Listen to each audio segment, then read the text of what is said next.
오늘 여러분들에게 들려드릴 이야기는 제가 원래 한 2~3개월 뒤에 하기로 계획하고 있었던 이야기인데 오늘 그만 생각 밖의 사연으로 말미암아 앞당겨지게 되었습니다.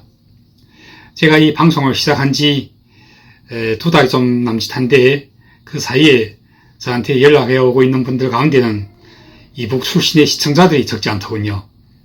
그 가운데 한 분이 저랑 메신저로 인사도 나누고 또 서로 익숙해지게 되었는데, 그러니까 이분이 지금은 북한에서 살지 않고 현재 한국에 정착하고 계신 세터님이라고 할 수 있죠. 이분이 며칠 전에 저한테 북한 영화 한 편을 소개해 주었습니다. 이 영화 제목은 한 지대장의 이야기라는 영화입니다. 제가 전에도 이 영화를 한번 본 기억은 있습니다만은 그때는 저는 이 영화가 당시 북만지방에서 실제로 항일연군의 제12지대의 지대장으로 활약했던 박길송이나 아니면 이 12지대의 정치연직을 겸직하고 있었던 허영식이 이야기로 알고 있었는데, 이번에 다시 보니까 그 영화의 전반 부분 내용은 박길송이나 허영식보다는 실제로 그 김책이 이야기에 훨씬 더 가깝더라고요. 그럼 이 영화 속의 한 장면을 우리 함께 보도록 합시다. 제가 특별히 이 장면을 소개하는 것은 이 내용이 오늘 제가 들려드리려고 하는 이야기와 어느 정도 관련성이 있기 때문이라고 할 수도 있습니다. 신경동대대가 왔어! 동무들! 수고들 하시다! 자, 야, 정말 수고들 중대장 동무! 아이고, 가요! 어떻게 된 거예요? 어떻게 됐어? 이번 전투는 정말 볼만했지. 우린 손가락 하나 다친 사람 없이 놈들을 속여넣겠단 말이야. 말할 게 있나? 말하자면 무혈 전투지. 우리 중대장 동지가 묘한 전법을 썼거든. 아이, 이렇게 답답하다고요? 어서 본론에 들어가라니까. 본론? 그래서 그랬더니 어깨가 흰누런 것들이 식량이랑 잔뜩 걸머지고 나타나서 열렬히 환영합니다. 예. 그래서 또 모를 게 있어? 이따 받아라. 따따따따따따.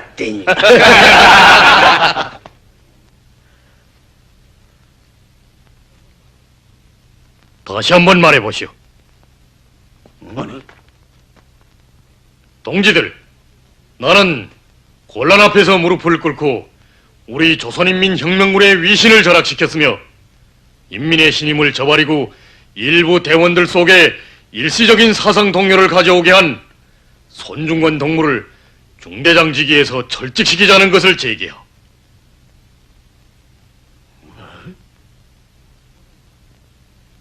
참모장 동무. 예, 손중관 동무의 무장을 해제하시오. 알았습니다. 소대장 동무 집행하시오. 예.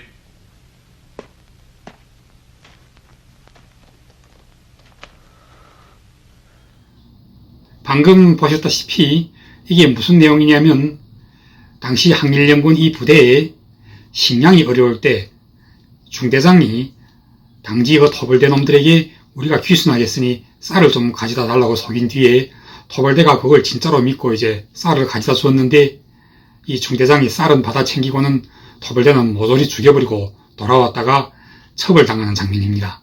아무리 가짜로 하는 귀순이라고 해도 그 귀순이라는 발상 자체가 나쁘고 더럽다면서 공을 세우고 돌아왔던 중대장을 처벌하는 그런 장면이지요. 그런데 이와 유사한 이야기가 김일성의 해고록 속에서도 나옵니다. 이 해고록 세기와 더불어 제7권 21장 3절에 이런 이야기가 한 토막 나옵니다. 1939년경인가 그때 그 한창 도나원정을 진행하고 있을 때, 이 도나원정이란 그 북한에서는 이른바 대부대 선해작전이라고 부릅니다. 그런데 실제로는 그 당시 항일연군 제1호군 총부의 지시에 의해서 방금 무산지구 진공전투를 이제 마치고 중국의 그 연변 화룡지방에 와서 그 한창 본거지를 마련하고 있었던 김일성 부대로 하여금 도나와 영안 사이의 그 한총구 일대에서 활동하고 있었던 제3방명군, 그러니까 진한장 박득범이 부대와 이제 만나서 협동작전을 펼치기 위하여 그 김일성이 부대가 화룡에서 안도를 거쳐 도나지방으로 들어왔을 때 있었던 일입니다. 그러니까 이 진안장의 부대는 바로 항일연군 제3방명군인데 박득범이 바로 이 진안장 부대, 즉 제3방명군의 참모장으로 있었던 것입니다. 그리고 이제 이 3방명군의 주력 부대들인 13연대와 14연대 그리고 15연대에 이르기까지 이들 주력 부대의 연대장들은 모두 조선인들이었습니다. 이때 그 13연대 연대장은 최연이었고 원래 최연의 정치위원이었던 임수산은 이제 그 이방명군, 즉 그 김일성 부대의 참모장으로 일찍 조동했다 보니 이때의 그 최연의 정치위원은 아주 젊은 조정철이었습니다. 그리고 이제 14연대 연대장은 바로 해방 후 북한의 국가부수석이 되었다가 후에 김정일한테 숙청당한 김동규였고 또 김동규의 정치위원은 다름 아닌 앙길이었습니다. 그리고 15연대는 그 일찍 이군의 군장 왕덕태의 경호소대장을 담임했던 적이 있는 그 이용훈이었습니다. 당시 이 삼방명군의 총지휘관은 진안장이었으나 주로 조선인들로 이루어졌던 이 세 개의 주력연대는 주요하게 박득범이 인솔하고 다녔습니다.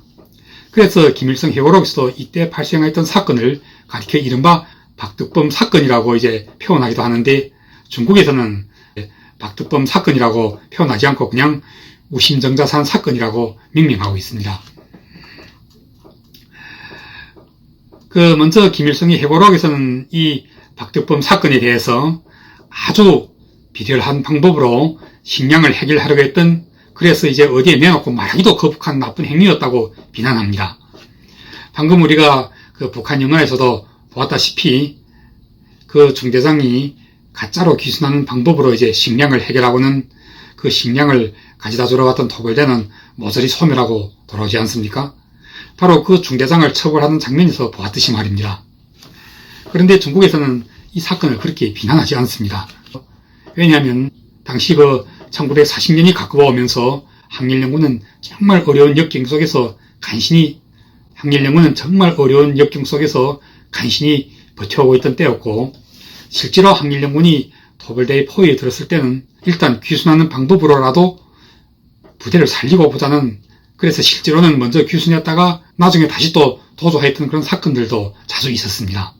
당시 이른바 북한에서 박득범 사건이라고 부르는, 그러나 그 중국의 역사학계에서는 그 우심정자산 가짜 토항 사건이라고 부르는 이 사건을 중국에서 왜 높게 평가하는가? 그것은 그 원인이 있습니다. 당시 그 만주국 정부에서는 이 진안장과 박득범의 부대를 귀순시키기 위하여 실제로 아주 많은 식량을 자동차에다 싣고 왔다가 이제 박득범에게 모조리 소멸당했는데, 그때 단판 대표로 들어왔던 이제 길림성 경무청의 일본인 경비과장 니시시토 히데오라고 부르는 일본인 그런 경찰 고위 간부가 있었는데, 이자가 이제 그때 그 우심정자산 밀령에서 박득범에게 살해했습니다. 그리고 또 그 단판 대표로 같이 따라왔던 도나현의 부현장, 이자도 일본인인데 역시 그때 살해당했습니다. 돌이돌아가면 이 또한 항일연군의 전과 가운데서 비교적 큰 그런 괄목할 만한 전과였다고 할 수도 있죠.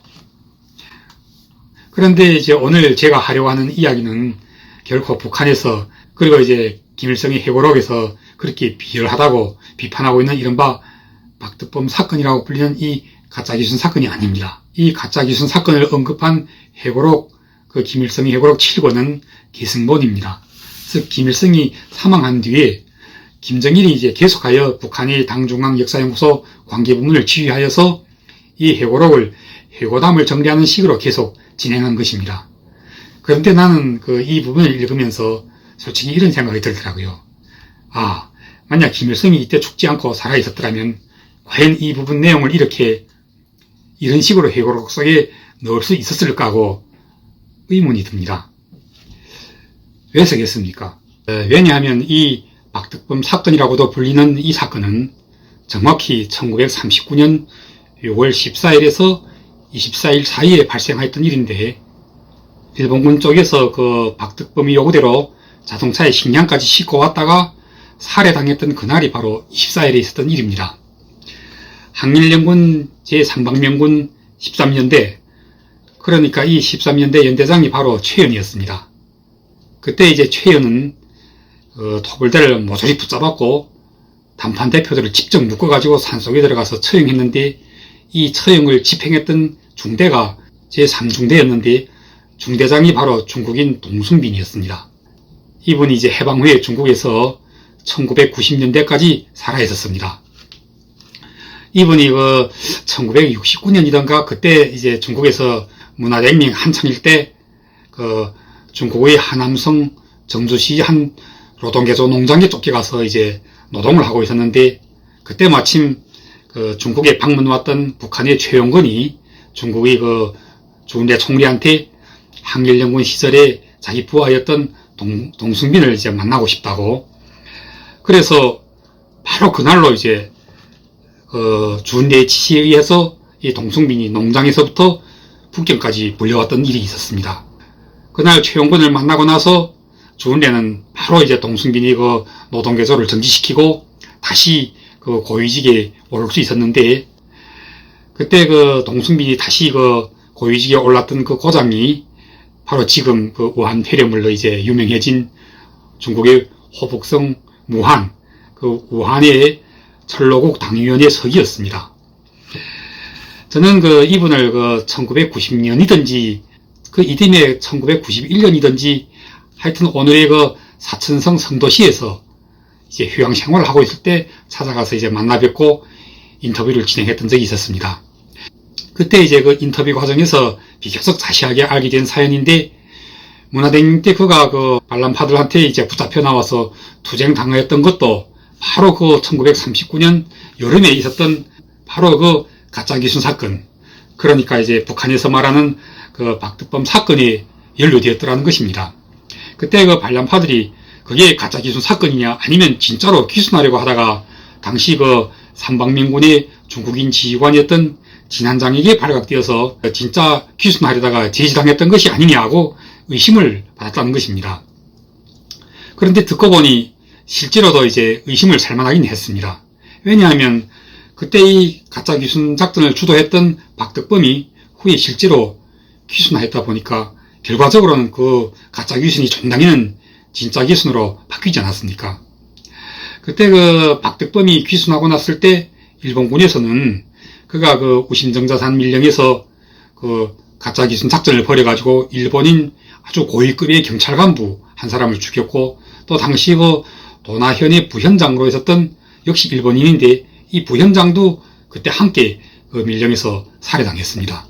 그러니까 이제 이 박덕범이 죄가 하도 커서 그가 비록 귀순했지만 당시 일본군 노조의 토벌대 사령관이었던 노조의 쇼도쿠 소장이 이 박덕범을 처형하려고 했다고 합니다. 그때 박덕범을 귀순시키는데 결정적인 역할을 했던 조선인 경찰 간부가 하나 있었는데 이름을 김창영이라고 부릅니다. 지금 제가 보여드리고 있는 바로 이 사진입니다. 이 사람이 김창영인데 이 사진은 이 김창영이 일찍 조선 국내에서 조선 총독부 경찰 강습소 소장으로 있을 때 사진입니다. 이자가 이제 후에는 만주국으로 이제 와서 당시 만주국 치안부 경무사의 이사관으로 있었는데 말하자면 당시 만주국에서는 경찰 계통에서 조선인으로서는 제일 높은 직위에 있었던 그런 고위급 경찰 간부였던 것입니다. 이자가 나서서 당시 노조의 토벌대 사령관을 극력 설복했다고 합니다. 이미 이제 귀순한 사람을 이렇게 살해하면 아직도 이제 붙잡히지 않고 있는 비석들은, 그러니까 항일연군이죠. 그들은 이제 귀순해도 죽게 될 바에는 끝까지 반항할 것이므로 절대로 죽여서는 안 된다고 말입니다. 그리고 이제 그때 또 이제 이 김창영 외에도, 그러니까 그때 간도성 차장으로 있었던 조선인이 또 있었는데 이 사람이 이름을 유홍순이라고 부릅니다. 일본 이름은 이제 나카라 코준인데 지금 제가 보여드리고 있는 이 사진입니다. 여기 이 사진의 앞줄 오른쪽 첫 번째 앉은 사람이 바로 당시 유홍순 간도성 차장이고, 그리고 마침 사진을 설명하는 김에 여기 유홍순이 왼쪽 중간이 유명한 노조의 소벌대 사령관인 노조의 쇼도쿠 소장이고, 그리고 이제 이 노조의 이 토벌대장이 왼쪽, 그러니까 이제 왼쪽 첫 번째가 유명한 만주국 치안부의 경무사 경방과장 다나카, 한때 훈춘에서 경무과 과장 겸 훈춘 특무위원장을 했던 바로 그 자입니다. 그리고 이제 이 뒤에 중간에 선 모자를 쓰지 않은 맨머리인 이 친구가 바로 김일성과 더불어 당시 이제 동남만 지방에서 아주 그렇게나 유명했던 항일연군의 맹장이라고도 불러줄 수 있었던 바로 그 박덕범입니다. 다음 그 박덕범이 왼쪽은 김일성의 정치위원, 어쩌면 김일성 부대의 가장 명실상부한 정치위원이었다고 할 수 있는 바로 그 김재범입니다. 이 김재범에 대해서도 제가 이제 그의 귀순 전후 과정에 대하여 나중에 아주 자세하게 이야기해 드리겠습니다. 그리고 이 박덕범이 오른쪽에 조금 키가 작은 이자는 당시 일로군 총부 경위여단 산하의 제3연대 연대장이었던 김백산이라는 자입니다. 이들이 그 체포 직전 그 박덕범은 원 삼방명군의 참모장직을 당시 14연대 김동길의 정치위원으로 있었던 안길에게 물려주고 그 자신은 총부 경위여단 여단장으로 조동하여 있었던 것입니다. 그 경위여단 3연대, 그러니까 이 김백산의 연대가 바로 박덕범이 직계 부하로 있었다 보니 박덕범이 붙잡혀 귀순할 때 김백산도 어쩔 수 없이 따라서 함께 귀순해버리고 만 것이었습니다. 이렇게 1938년부터 1940년까지 불과 2, 3년밖에 안 되는 사이에 항일연군에서는 굉장하게 큰 인물들이 모두 붙잡히거나 또는 스스로 귀순하게 되었던 사건이 육속 발생하게 되는데, 이들에 대한 귀순 작전을 가장 선두에서 지휘했던 인물들 가운데 이제 방금 사진으로 보여드렸던 적이 있는 이 김창영이라는 조선인이 있었습니다. 오늘 이야기는 바로 이 김창영이 1939년 6월, 그러니까 북한에서 이른바 가장 비열하고 어디에 내놓고 말하기에도 부끄러운 이 박덕범 사건이라는 이 가짜 귀순 사건이 발생하기 훨씬 이전이었던 1938년 여름에서 겨울 사이, 바로 그때 직접 오늘이 중국 길림성 정무현, 그러니까 그때는 몽강현이라고 불렀습니다. 이 몽강현 경내에 북한에서는, 그러니까 이제 북한의 이른바 조선인민혁명군의 역사에서는 아주 유명한 남패자라고 부르는 굉장하게 크고도 깊은 밀림이 있었습니다. 그 몽강지방에서는 밀림을 패자라고 불렀습니다. 그래서 이제 남패자, 북패자, 동패자 하는데 그것은 동쪽 밀림, 남쪽 밀림 또는 서쪽 밀림 이런 것을 뜻합니다. 당시 남패자의 밀림 속에 자리 잡고 있었던 김일성 부대의 밀령 근처까지 이 김창영이 직접 찾아와서 김일성을 귀순시키기 위한 작전을 직접 진두지휘하였던 이야기가 바로 오늘 제가 하려고 하는 이야기입니다. 그러니까 이제 다시 말하자면 북한에서 그렇게 비난하고 있는 박덕범 사건, 즉 가짜 귀순놀이에 대하여 얼마나 용납할 수 없는 문제로 엄중하게 취급하고 있습니까? 그 처음에 제가 잠깐 소개했던 한 지대장의 이야기, 이 영화에서도 우리가 이미 보지 않았습니까? 그런데 실제에 있어서는 바로 김일성 본인이 일본군이 그 귀순 제안을 받아들이고 그들과 몰래 거래하다가 발각되었던 적이 있었습니다. 이 사건은 당시 이 귀순 작전을 직접 진두지휘했던 김창영이 1949년 4월 15일에 한국의 반민특위에 붙잡혀 나와 재판을 받으면서 남겨놓았던 신문 자료에서도 확인이 되고 있을 뿐만 아니라 최근에 중국에서 발굴된 자료들에 의하더라도 당시, 그러니까 1938년 겨울에 김일성과 함께 몽강이 남패자 밀령에 있었던 8년대 정치위원 박덕산, 그 기밀을 말합니다. 이 두 사람이 그때 일로군 총사령관이었던 양정우와 부사령관 겸 남만성위원회 서기였던 위증민, 그리고 이 일로군의 총정치부 주임이었던 정광에게는 알리지도 않고 몰래 김창영이 파견을 받고 이 밀령까지 찾아왔던 박차석과 이종락을 만나서 귀순 문제를 가지고 흥정을 진행하던 도중에 그만 발각되고 말았던 것입니다. 여기서 이제 그 박차석과 이종락은 이제 북한의 역사에서 김일성을 귀순시켜 보겠다고 이제 남패자 밀령까지 찾아왔던 적이 있는 그 역사 속에 아주 유명한 인물이기 때문에 적지 않은 사람들이 다 알고 있을 것입니다. 물론 제가 다음 방송에서 이 박차석과 이종락이 그 경위에 대해서, 그리고 그들이 어떤 식으로 이제 남패자까지 찾아왔던가 하는 데 대해서 자세하게 설명할 것입니다. 그 중국에서는 해방 후 이제 그 역사 반영명분자로 판결받았던 여백기라고 부르는 중국인이 있었는데, 이 사람이 바로 당시 김일성 부대, 즉 제2방명군의 정치부 주임이었습니다. 이 사람이 후에 그 홍자 전투, 대마록구 전투에도 모두 참가했고, 이 전투 직후에 바로 철수하다가 그 화룡현 경찰대에 붙잡혀서 이제 귀순하고 말하는데, 이 사람이 해방 후 이제 중국 정부에 남겨놓은 그 공술 자료 속에는 김일성이 일본군 쪽에서 파견해왔던 단판 대표와 몰래 만나서 귀순 문제를 이제 의논하는 것을 발견하고는 자기가 이 사실을 몰래 양정우에게 알려줬을 뿐만 아니라 그 일로 해서 나중에는 이제 김일성에게 보복당했다고 주장하는 내용이 씌어있는 자료가 있습니다. 물론 이런 자료들은 오늘날까지 이제 여전히 중국 정부에서는 공개하지 않고 여전히 비밀에 붙여두고 있으며 극히 제한된 사람들만이 이 자료를 열람할 수가 있습니다. 그리고 이 공술자료의 내용을 확인해주는 당시 자료들도 또 일부 공개되어 있는 것이 있습니다. 그 자료들 가운데 하나로 1940년 4월 23일자 당시의 만선일보, 그때 이 기사는 당시 이 신문이 기자가 직접 김일성이 조모였던 이보익과 만나서 인터뷰한 내용을 하나도 가감없이 그대로 적고 있는데, 일단 이 기사의 제목부터 한번 보기로 합시다. 김일성, 일단은 귀순을 결심. 집요한 양정우의 특무대에 일신을 도피. 그리고 이제 그때 또 다른 신문 기사의 제목도 모두 이와 비슷한 내용을 담고 있습니다. 양정우의 포위 협의로 귀순 공작은 수포화, 공작원이 하나인 이종락은 사살.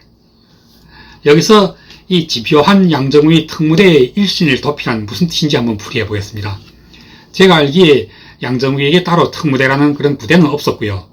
이때 직접 양정우로부터 이제 명령을 받고 김일성이 있던 남패자에 와서 그 일본군의 단판대표였던, 그러니까 바로 김창영이 파견을 받고 남패자 밀령까지 김일성을 찾아왔던 그 김일성이 조선혁명군 길강주의부 시절의 사령장이었던 이 이종락을 체포하러 왔던 사람이 해방 후 중국에서 1984년까지 살아있었습니다.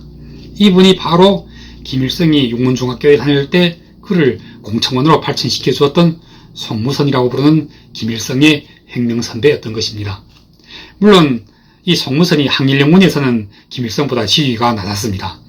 이분은 주로 그 일군 이사에서 이제 조직과장과 정치부주임, 그리고 또 군수부장직도 맡았었는데, 1936년 12월에 이 일군 이사의 사장이었던 조국안이 전투 중에 사망하자 한동안 사장직을 대리하기도 했던 적이 있었습니다. 김일성의 회고록에서 이제 김일성이 처음 조국안과 만나는 장면을 회고할 때 그 사이에서 연주를 놓아줬던 이 송무선의 이름이 몇 번 나옵니다. 그런데 북한에서 이제 만든 영화나 소설 같은 이런 작품들에서는 물론 그 김일성의 회고록에서도 이때 남패자에까지 찾아왔던 이종락에 대하여 어떻게 소개하고 있습니까? 김일성은 이종락을 이용하여 남패자에 대한 일본군 토벌대의 공격을 잠시 지연시키고 나중에는 몰래 달아날 때 이 이종락을 처형해버렸다고 하지 않습니까? 그러니 이제 제가 가끔 서울에 가곤 할 때면 북한에서 이제 탈북하여 현재 한국에서 살고 있는 이북 출신의 친구들과 이제 종종 만나게 되는데, 이분들의 이야기를 들어보면 김일성에게 이제 귀순하라고 설복하러 찾아왔던 그 이종락은 김일성에게 처형되었다는 것만 알 뿐, 실제로 김일성은 당시 이종락뿐만 아니라 이종락 먼저 또 찾아왔던 박자석 등도 이제 모두 일일이 만나서 산속에서 이제 함께 불고기까지 구워 먹으면서 귀순 문제를 두고 아주 진지하게 주고받았던 내막에 대해서는 하나도 알고 있는 것이 없더라고요. 그래서 오늘 제가 여기서 당시 그 발생했던 귀순 사건이 전후 내막을 2번이나 또는 3번쯤에 나눠서 아주 자세하게 설명해 드리려고 합니다. 저는 이 사건을 북한에서 이제 박덕범이 가짜 귀순 노름을 박덕범 사건이라고 이제 규정하듯이, 저도 이 사건을 김일성 귀순 사건 또는 김일성에 대한 귀순 작전 전후 내막 이렇게 호칭하겠습니다. 일단 그 자세한 거래 내막, 그 흥정 과정에 대해서는 제가 다음 방송에서 계속하고, 여기서는 이제 앞에서 잠깐 말이 나왔던 김에 먼저 하나만 밝히고 넘어가겠습니다. 방금 위에서 언급했던 송무선이라는 이분, 바로 김일성이 육문중학교에서 공부할 때 그의 육문중학교 선배였던 이분이 직접 양정우로부터 파견을 받고 한개 소대를 인솔하고 몽강이 남패자로 가서 이종락을 체포하여 화전으로 데려왔던 것입니다. 그러니까 이제 이종락은 북한에서 주장하고 있는 것처럼 김일성이 처형한 것이 아니고 중국의 자료에 의하면 김일성이 이종락과 몰래 귀순 문제를 흥정하고 있는 것을 발견한 당시 제2방명군의 정치부주임 여백기가 이 일을 몰래 일로군 총부에 반영했던 것입니다. 그런데 도리대로라면 이런 사건은 총사령관인 양정호보다는 이런 문제를 주관하는 총정치부에 먼저 보고해야 하지 않습니까? 그럴 때 당시 총정치부주임이 다름 아닌 정광이었던 것입니다. 더구나 그때 정광은 그 남패자와 가까운 동패자에 있었는데 그 동패자에 바로 유명한 마당거우라는 밀령이 있었습니다. 북한에서는 김일성이 직접 이 마당거우 밀령에서 조선인민혁명군 군정간부 학습반을 조직했다고 주장하고 있지 않습니까? 바로 그 마당거우 밀령입니다.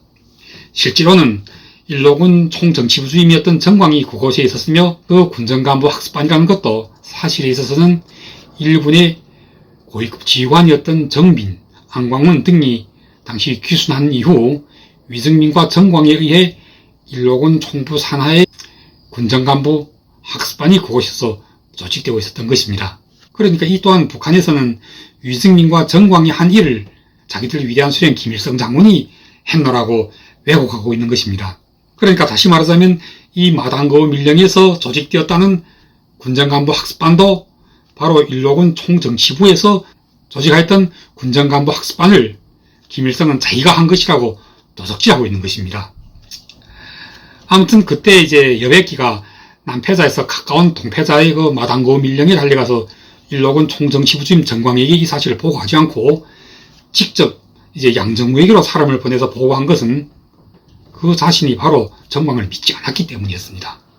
왜냐하면 정광이 그 총정치부주임으로 올라가기 이전까지는 줄곧 그 이군 정치부주임으로 있으면서 계속 김일성 부대를 그 직기부대처럼 데리고 다녔기 때문에 정광은 틀림없이 김일성을 비호할 것이라고 이제 믿었기 때문이었던 것입니다. 그리하여 이제 여백기는 정광에게도 알리지 않고 측방 양정우에게로 사람을 보내어 이 사실을 보고했는데 그때 마침 양정우는 화전현 경내의 호자호 밀령이라고 부르는 지금 그곳은 그 중국 정부에 의해서 양정우 밀령이라고 불립니다. 그리고 이제 중국 정부에서 이제 혁명 유적지로 이제 잘 복원해 놓고 있는데 이 밀령이 당시는 사실상 일방명군 그러니까 조합원 부대의 밀령이었고 송무선은 바로 조합원의 군수부장으로 있었던 것이었습니다. 그러다 보니 이제 여백기로부터 김일성이 귀순하기 위하여 일본군 단판대표와 원래 거래 중이라는 이런 사실을 보고받은 양정은 이제 즉시 조합원을 불러 의논했던 것입니다. 그런데 이 조합원이 누굽니까? 바로 동만 시절부터 줄곧 김일성과 항상 관계가 긴장했던 그 조합원이 아닙니까? 김일성이 이제 3사 사장에 임명되고 이 3사가 또 육사로 재편성되는 동안 줄곧 김일성이 정치위원직을 담임하다가 후에 1군 2사 사장 조고관이 사망하면서 그 사장직을 이어받았던 조합원이 이때 김일성이 귀순하기 위하여 이제 일본군과 몰래 거래하고 있다는 이런 편지를 받아보고는 얼마나 놀랐겠습니까? 그 양정우와 조합원은 당장에서 김일성과는 이제 중학생 시절부터 인연이 있었던 송무선에게 이 임무를 맡겼던 것입니다. 결과 송무선이 직접 남패자까지 와서 이종락을 체포한 뒤에는 이 이종락을 화전현의 호자호 밀령까지 데려다가 그동안 김일성과 무슨 거래를 주고받았는지에 대하여 꼬치꼬치 따져 묻게 됩니다. 결과 어떤 비밀이 새어나왔는지 아십니까? 당시 김일성이 직접 그 박차석과 이종락을 이용하여 김창룡과 이제 편지를 주고받으면서 이제 귀순을 흥정하던 그 내막이 아주 자세히 드러납니다. 제가 이제 그 내막은 다음 방송에서 계속하겠습니다. 그럼 오늘 방송은 여기서 마치도록 하겠습니다.